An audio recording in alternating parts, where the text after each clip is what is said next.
Hey guys, welcome back to Super Switch U. Today we need to talk about that direct, the Partners Showcase direct, to be specific, and that's exactly what it was. A little lacking when it comes to like companies showing up. Let me be specific, because like Capcom had quite a bit, and Square Enix had quite a bit. There wasn't a ton of people outside of that. There's Bethesda and Konami and some other people, but for the most part, it seemed very small, especially when it came to new announcements. There was a lot of things talked about that we already knew about, like Resident Evils and WWE 2K26, stuff like that. But there was a few new announcements, and I want to talk about those. Um, Give me just a second. Sorry about that. Anyway, I did some looking at what's available. See, that came on at 8 a.m. Central Time for me, and I'm recording this almost 3. So it's a little bit of details on like physical parts to the releases, and then there's a lot of things that we don't know. So I do want to starting to do that weird glitchy thing. I think it's just whenever I click off. I don't know. Let's see if we can actually get through this real quick. So I'll start closing these tabs out. Maybe it'll get better from there. So just bear with me on this. All right, let me click back here. This will fix a lot of this. I really hope I don't have to go back in there and just settle down. Anyway, they started off the showcase with a game called Orbital. I guess this was shown off at the Game Awards.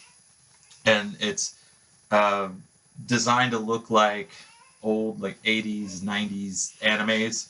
Co-op style gameplay, kind of like Split Fiction.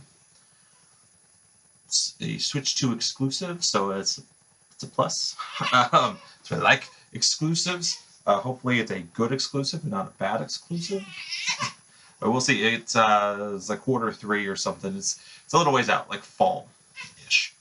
I showed off a lot of anime stuff, a few Switch 1 titles, a lot of things that just didn't feel like it was worth talking about. So the things I'm going to mention are the things that are the bigger stuff that's worth talking about, and the things that I liked, right?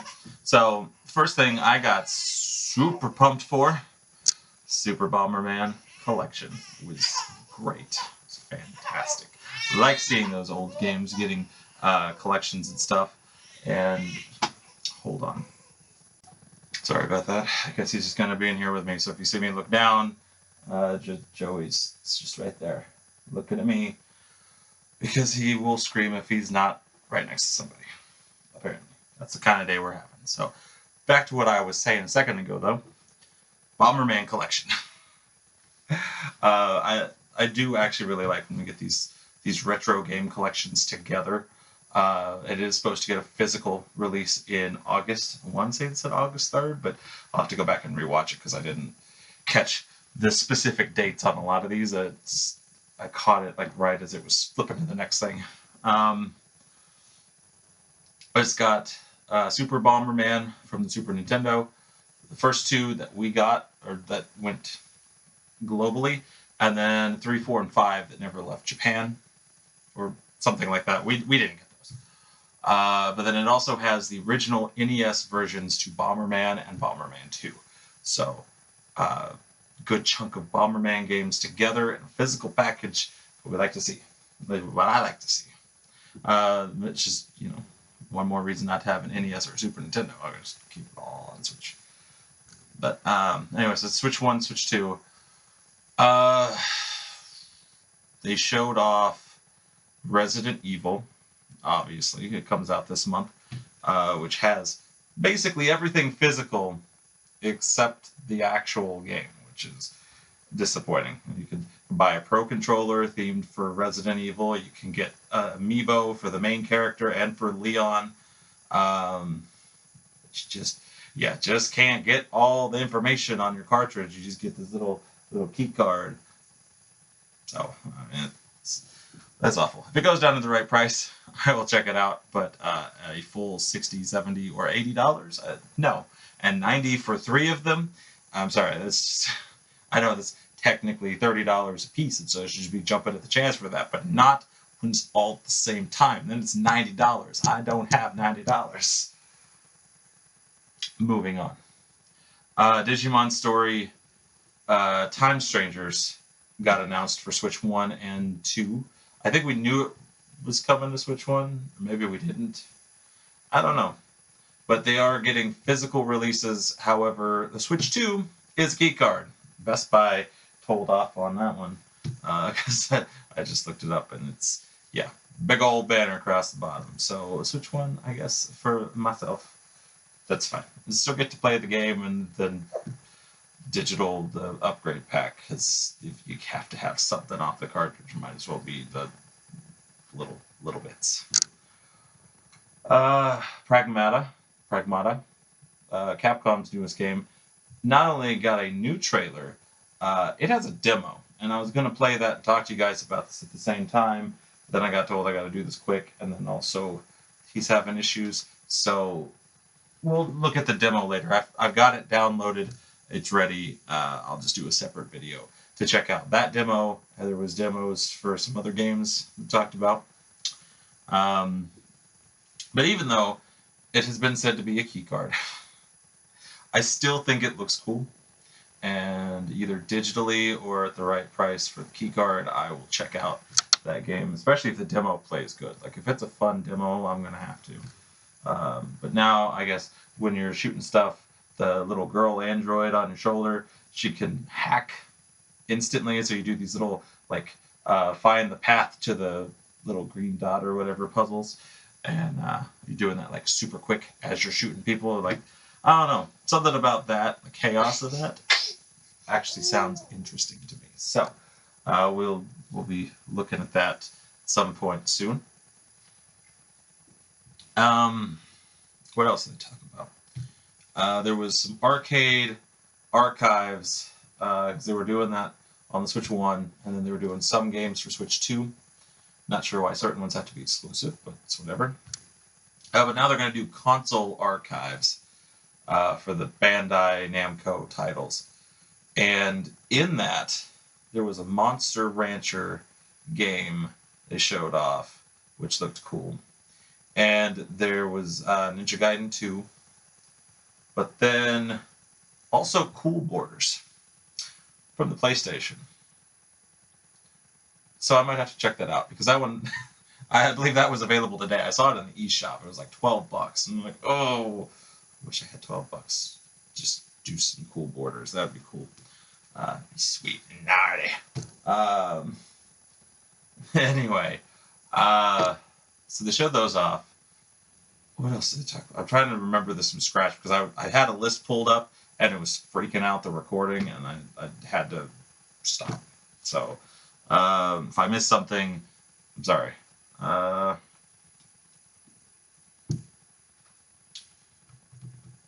I don't know that there was too much else in the main portion of it, because they were just kind of showing things all over the place. A lot of it was anime style, graphic novel type clicking points. So none of that for me. I learned my lesson with no sleep for Konami Date. Not all of those are good. Some of those are just really poorly written. But at the very end, Bethesda came out and talked. So technically Xbox, but Bethesda was its own thing before, and I don't really count that. They're just sort of owned by them. They announced 3 games, and of those 3 games, 2 of them are code in a box, and 1, according to Best Buy, is a physical game. And there's no... They showed the box arts, and the box arts don't even say, like, download required, game not here.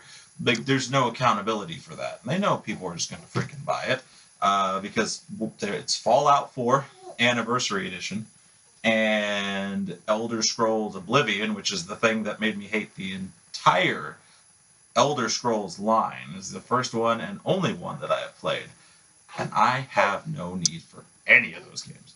But it's the remake or the remaster or whatever that they did that everybody said was real glitchy. And yeah, now you can get as a code in a box. You know how we handle those code in boxes from the WWE game, which I guess they learned their lesson and went to key card, which for 2026, it's not better. It's not better at all. Because at least with the code in the box, there was DLC in it, and now I feel like the key card's going to have nothing in it, which defeats the whole point, right? I don't know. I think at this point I'm just griping about it. Anyway, so Indiana Jones in the Great Circle, I think, was the one Bethesda title that looks like it might actually be on a physical cartridge, no key card here. Which I really hope so, because I would buy that one. May 12th, it got a release date, so we know when that's coming out. Quite a few things had release dates in this. I don't think too much was just left to mystery. But yeah, outside of Final Fantasy, right, because everybody I guess loved Final Fantasy VII Intergrade as a key card, and they bought it up for $40. Now it's a key card for $50, and no word on if certain pre-orders will have Magic the Gathering cards that apparently the first one had in it. I didn't know that. I saw a video afterwards. Spawn Wave was talking about it, so I saw it there, and he didn't have one that had the cards in it. So, not that I don't play Magic the Gathering. I would have just been neat to have these little cards, and I would have probably hung them up right there. People would have been very angry. It was like, why would you put a thumbtack in it? It was like, I will do what I want with my Magic the Gathering cards. But I didn't buy that. And, I mean, I might eventually check it out, but I don't know. That's a tough sell, because you could get original Final Fantasy VII from the PlayStation in all of its bad graphic glory, and Final Fantasy VIII together in a twin pack, either imported or now I think just as a regular release in the U.S.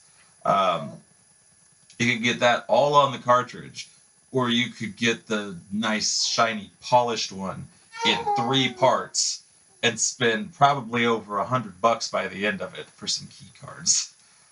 And love or hate the key cards. That sounds like a terrible deal in comparison when you're essentially playing the same game. I get one is dated, but I don't know. The $50 price point is losing me on that one. Even like if I bought them at my own pricing thing, like I said, $30 or less for key cards that say they were $30 each, it's still $90. 3 parts to what's supposed to be one game. It's messed up. It's messed up that it's separated that far. I don't know. But I haven't played them. There is a demo for Intergrade, and I downloaded that, and I haven't touched it yet. Maybe that'll change my opinion on it. I don't know. But I think. Not that I cared about it, but it was something that is listed, so you can tell that it's definitely a key card. Tales of Arise, which was a Tales of series. It's a key card. Best Buy has confirmed that they have the box art and everything. It's got the banner on there. Key card. Awful stuff. But that. Where'd it go? Where'd you put your press? You just had it. You just had it. That's not a very good place. Okay, sorry. Anyway, I think that's all of my thoughts on it. I was trying to keep it short and sweet, and we're about 11 minutes now. So yeah, let me know in the comment section what you guys think, what games you were excited for. If you disagree with my opinions, definitely say something about it. You may not change my opinion on the key card thing or certain other stuff, but we could talk about it. But, it's hard to finish a video whenever you get upset, buddy. But he's almost done. Okay, anyway. So we could talk about that in the comment section. Just let me know. Let me know what you're thinking. And then we can share ideas and what. But as far as anything else goes, I think that's what I got for you guys today. If you liked the video, hit the like button. Subscribe so we can get closer to 1,000 subscribers. And if you have subscribed, hit that bell notification button so you can be alerted to all upcoming videos, including the weekly series that we do. Mondays is Under 60 Gaming, 9 a.m. Central Time. Wednesday is Superstitious Tots at 9 a.m. Central Time. And Let's Play Tabletop, Saturdays at 9 a.m. Central Time. And then we do all kinds of other things throughout the week, like unboxings, gameplay, news and opinion type of videos. None of that has specific upload times. So you want the bell notification button to alert you to everything, so that way you don't miss anything. Okay? That's right. You don't want to miss anything. No. So anyway, with that, that's everything I got. Thank you guys so much for watching, and I'll see you next time.